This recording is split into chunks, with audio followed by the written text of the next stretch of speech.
Programa ricardoorlandini.net.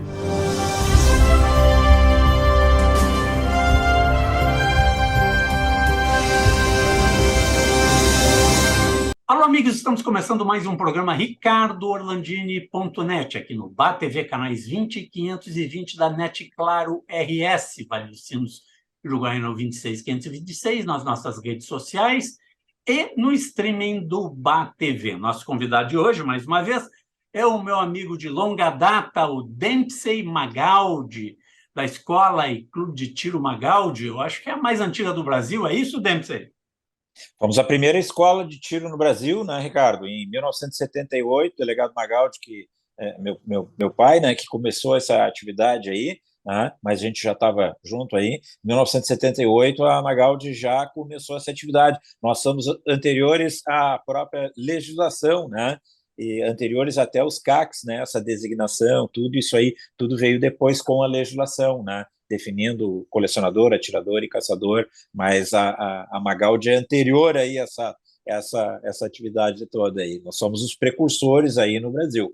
Em 1980, nós começamos a dar curso em todo o Brasil pela Taurus, né? A Taurus patrocinava a Magaldi, que ministrava esses cursos, e implantamos aí esses cursos aí em todo o território nacional. E hoje temos essa discussão aí sobre armamento, sobre, já passamos aí por referendo, já passamos por várias situações, outras situações, né, de conflito e de discussão com a sociedade, né, e principalmente no dia com a sociedade, a discussão é sempre com o governo, né, então, dependendo da política que o governo adota, restritiva ou flexível, nós temos alterações significativas aí nas nossas atividades e no usuário, né, que é o principal, que é o foco dessa questão, né, que é a pessoa poder se defender.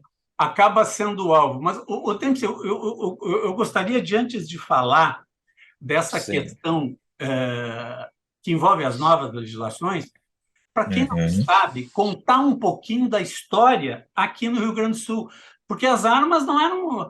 Se no resto do Brasil, se em outros estados não existia controle, aqui sempre teve um forte controle da Polícia Civil. A Polícia Civil no estado do Rio Grande do Sul controlava tanto os atiradores, o pessoal que praticava o tiro em clubes de tiro. Vou dar um exemplo lá no Tiro 4, por exemplo, onde eu praticava tiro, né? Onde a própria Magaldi, no início, dava... Sim, mestrava os cursos lá.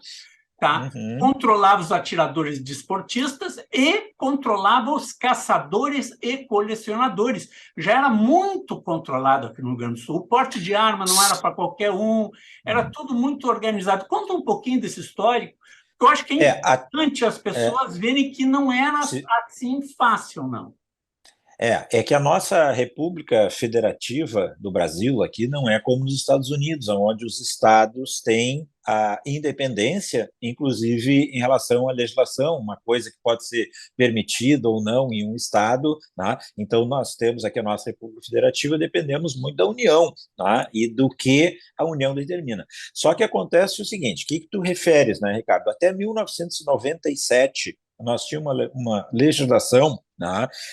A partir de 1997, a Lei 9437, de 97, ela federalizou a questão de registro de armas. Os registros de armas eram feitos pelos estados, pelas polícias civis, como tu referisse, em cada estado. E a Polícia Civil tinha a competência, né, para dar o porte de arma, o registro de arma e fazer toda a regulação desse assunto. A partir do momento, em 97, no governo Fernando Henrique, onde houve uma primeira alteração, e isso passou para a União, ser de competência exclusiva da União, né? Então aí mudou os registros de arma, e aí mudou toda a política, ela passou a ser de caráter nacional. Quem regula isso é a União e não mais os estados. Os estados cumprem, aplicam, né? Mas a Polícia Civil não registra mais a arma,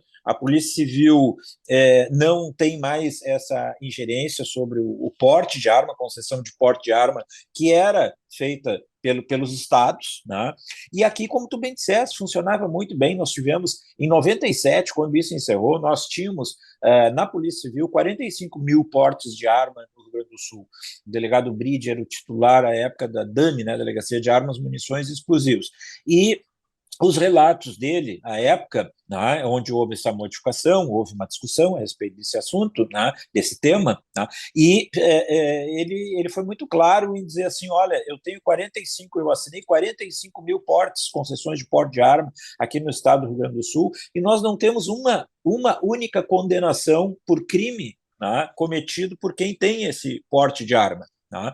E nós continuamos, Ricardo, dentro desta linha. Eu participei recentemente de uma audiência pública que nós tivemos na Assembleia Legislativa aqui em Florianópolis, no estado de Santa Catarina, tá?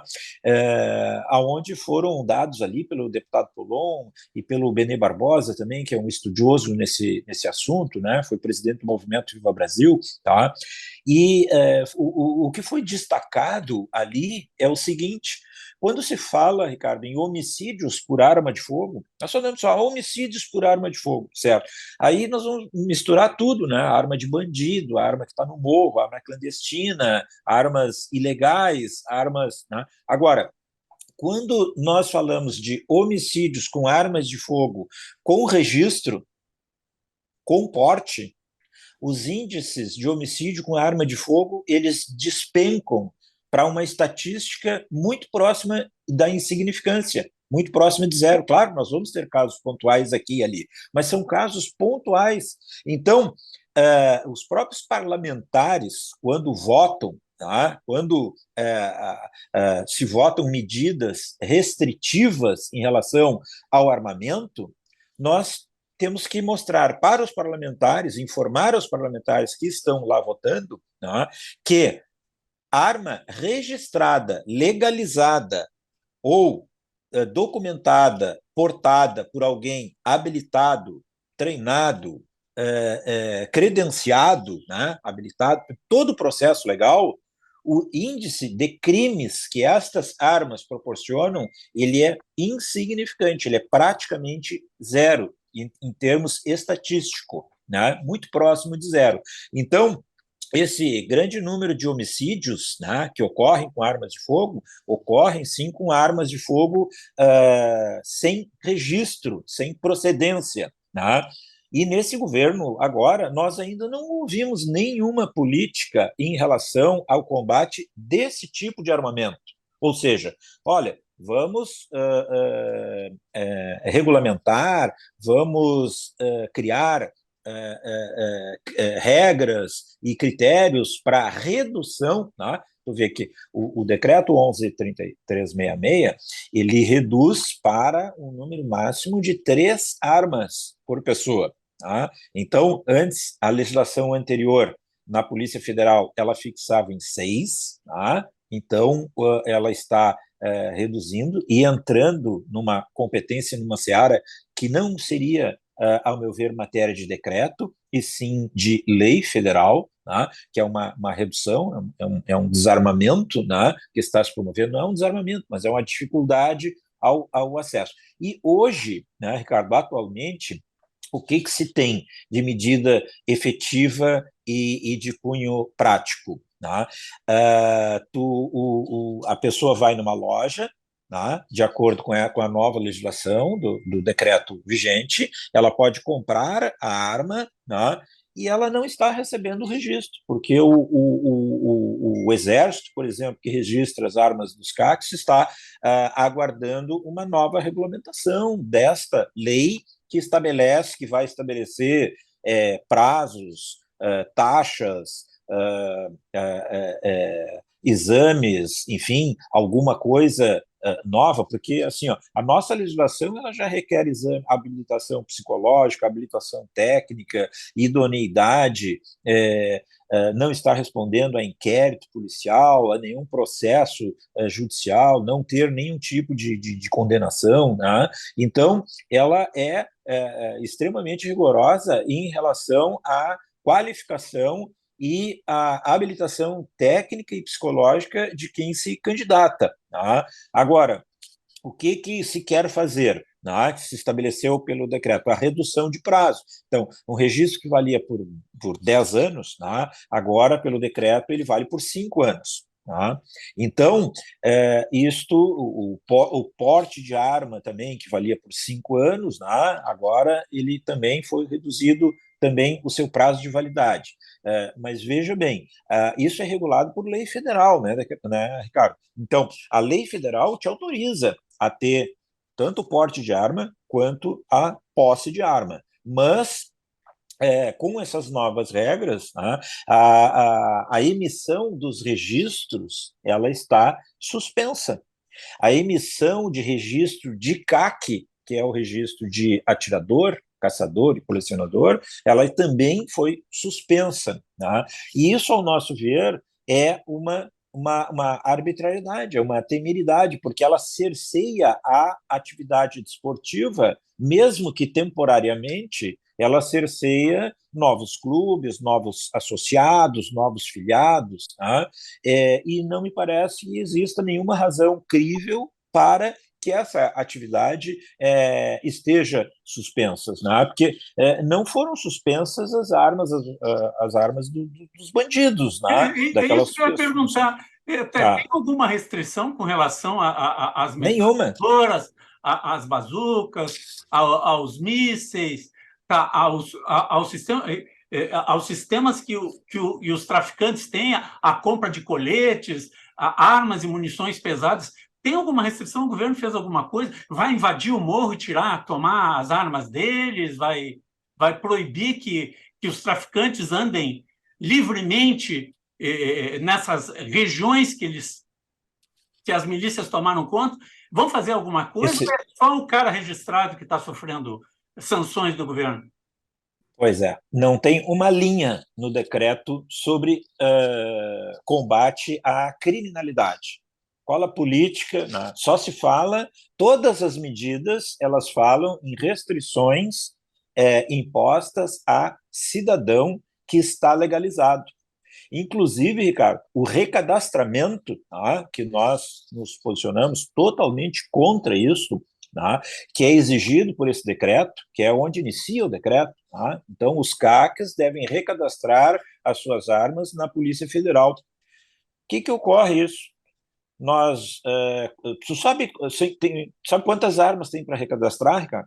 2 milhões de armas de CACs, né, em mãos de CACs, para ser recadastradas, então, por ordem do decreto, determinação do decreto, na Polícia Federal. Muito bem. Para que esse recadastro?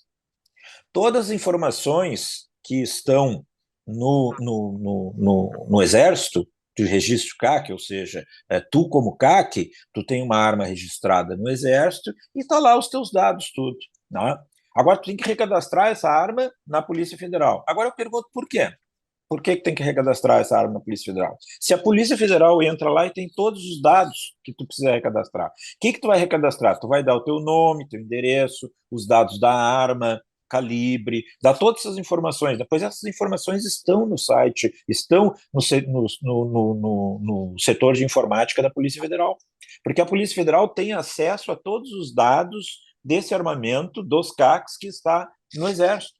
Então, esse registro, esse recadastro, ele é inócuo. E outra coisa, é um prazo de 60 dias para recadastrar. Então, tu tem um prazo de 60 dias para recadastrar. Quanto tempo nós tivemos o recadastramento depois do referendo em 2005? Se estabeleceu por lei o prazo de 1 ano, mas os prazos foram prorrogados até 2008, ou seja, durante 3 anos se recadastrou armas. Isso é o que talvez precisasse de prazo para recadastrar as armas dos CAC, 2 milhões de armas. Tá? Então, mas não tinha cadastro nenhum nacional naquela época. E se levou. Mas isso aqui 3 anos. Está no sistema do Exército. Sim. A Polícia Federal tem acesso ao sistema do Exército. Tá? O CAC XPTL, qualquer CAC tem lá a arma que ele tem registrada no Exército, tem acesso à Polícia Federal, sabe disso. Quer dizer, é só fazer um X com Y ali, está tudo lá, a informação está lá. Para que fazer de novo? Para que dar aí, Tá. Uma das razões que se especula, Ricardo, porque hoje é dia 16, tá? Então nós temos 16 dias de prazo correndo esses 60 dias, faltam 44, tá? 44 dias nós temos ainda para finalizar o prazo do cadastramento. Dessas 2 milhões de armas, sabe quantas armas foram recadastradas até agora, até o presente momento? Fale. Nenhuma, nenhuma, nenhuma. Mas sabe por quê?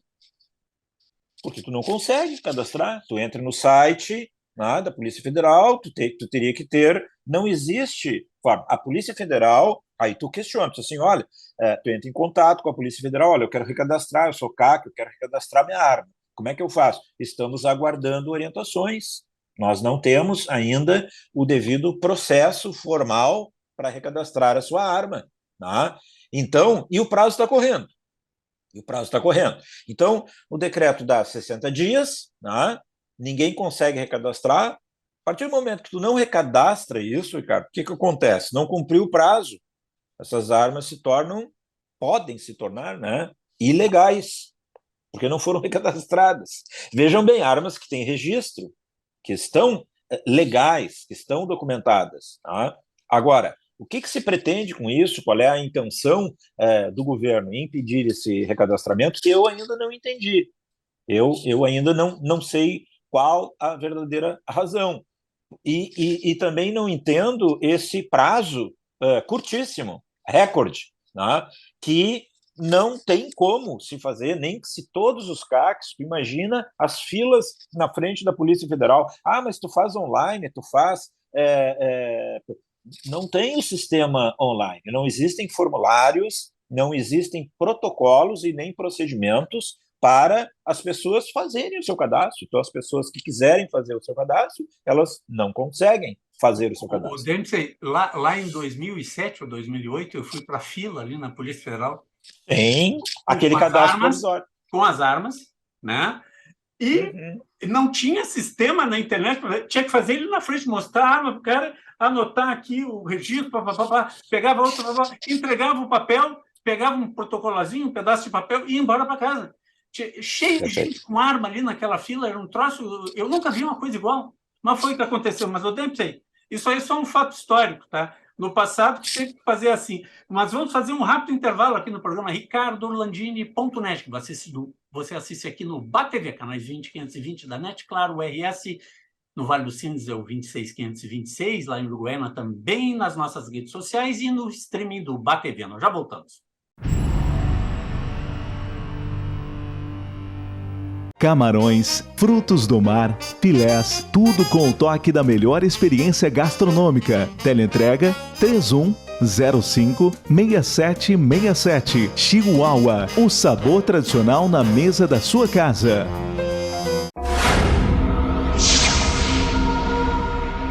Estamos de volta com o programa ricardoorlandini.net, aqui no BATV, conversando com o meu amigo Dempsey Magaldi, da Escola e Clube de Tiro Magaldi. O Dempsey, contamos um pouquinho do histórico, né? Falamos até do negócio lá em 2008, aquele recadastramento, mas realmente não tinha cadastro. A gente tinha que levar as armas lá na Polícia Federal e fazer ali numa mesinha que tinha uma fila de gente fazendo aqui em Porto Alegre, ali na Ipiranga, perto da Zero Hora, ali onde era o prédio da Polícia Federal, e em tantos outros lugares. Isso. Foi feito assim. E depois tu recebia em casa uma carteira, né, com o registro da arma na Polícia Federal, que tinha sido feito o recadastramento. Mas, o Dempsey, como é que estão as discussões?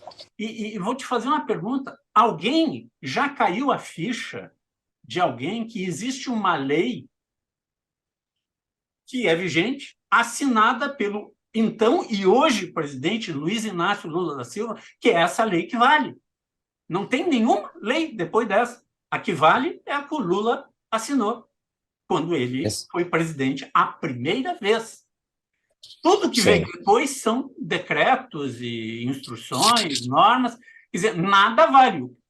Acima da lei, não há salvação. Então, o que vale é aquela lei. que estão fazendo realmente gente com o pé no chão, com a cabeça centrada, pessoal da esquerda, da direita e do centro, lá no Congresso Nacional, que está pensando em termos de nação, e não fisiologismo, e não achismo, e não jogar a bola para a galera e ver o que acontece. Porque não é bem assim, né, David?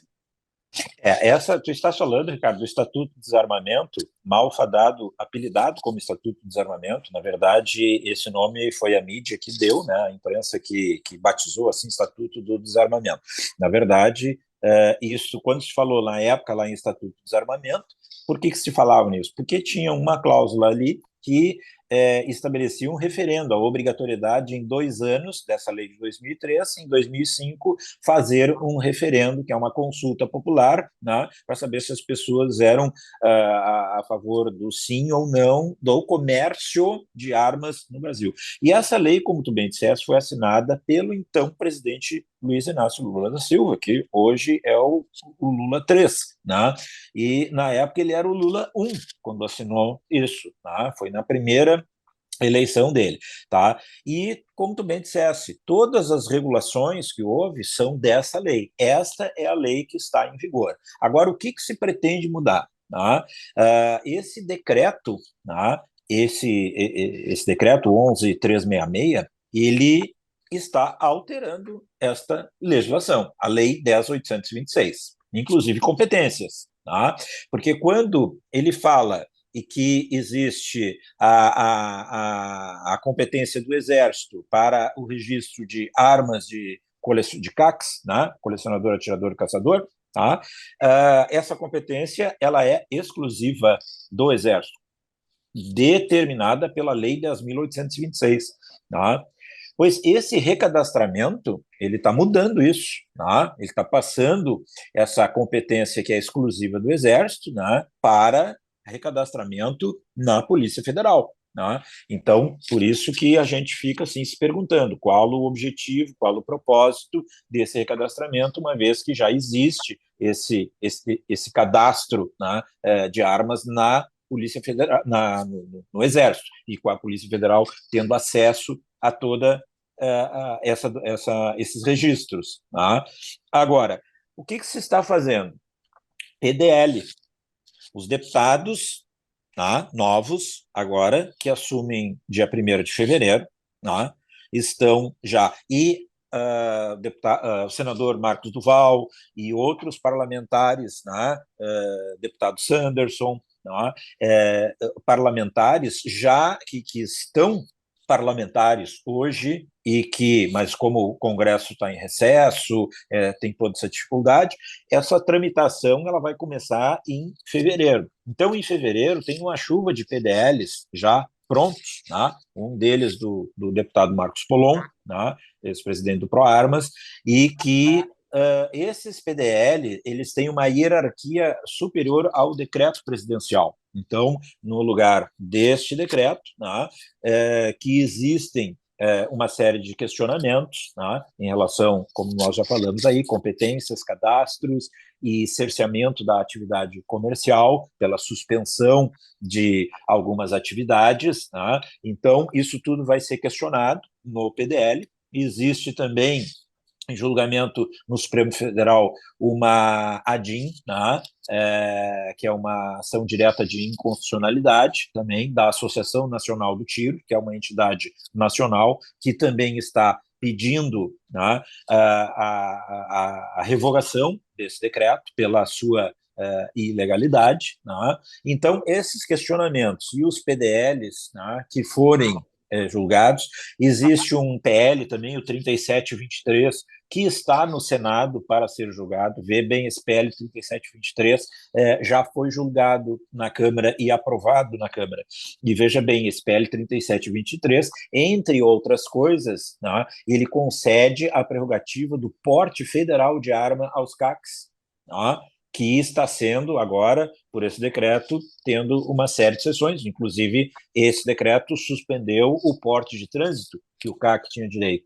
E veja bem, o decreto, o PL 3723, aprovado, votado e aprovado já pela Câmara, né, ele concedeu em 2019 2019 ele foi votado na Câmara e já concedeu o porte federal, direito a porte federal de arma aos CACs. Tá? Então, veja bem, tá? Tudo isso agora vai ser objeto de questionamento. Eu acho que nós vamos ter uma série de desdobramentos e batalhas jurídicas, tá? Constitucionais, quando o Congresso Nacional voltar à sua atividade normal. Tá? E aí nós vamos ver se esse decreto ele para em pé, se ele se mantém, se ele está realmente inconstitucional, tá? Porque nós temos também um Supremo Tribunal Federal, né, que vai ter que acabar tudo isso lá, né, e aí as decisões muitas vezes são políticas, são tendenciosas, são, né, não se apegam exatamente somente à questão jurídica da legalidade, né? Então, todo esse processo, agora, uma coisa é certa, viu, Ricardo, o novo Congresso Nacional, né, ele vai entrar muito duro em relação a isso. Estamos questionando a política de segurança desse país, porque não tem uma linha no decreto combatendo criminalidade, armas ilegais, armas clandestinas, né, tráfico de armas. O real porte ilegal de armas. Sim, a arma do bandido. A arma do bandido. Mas, a arma do bandido. Lamentavelmente, temos que encerrar aqui, só lembrando, né? Praticamente de 15 em 15 dias tem alguma palestra na escola ali para esclarecer essas questões. E essa semana do dia 16 de janeiro, tem uma palestra, quinta-feira, né, Odente? Quinta-feira, dia 19, às 19 horas, nós vamos estar fazendo uma palestra aos nossos associados, né, aqui os CACs da Magaldi, justamente fazendo esses esclarecimentos e dando esse suporte, né, e orientações a todos os nossos CACs para que eles estejam atentos e às regularidades, né, fazer tudo de acordo com como proceder em relação ao novo decreto. Maravilha, Dempsey. Muito obrigado pela tua participação aqui no programa ricardoorlandini.net. Muito obrigado. Eu que agradeço. Estamos sempre de plantão, hein? Maravilha, Dempsey. Muito obrigado a tua participação aqui no programa ricardoorlandini.net. Até uma próxima oportunidade.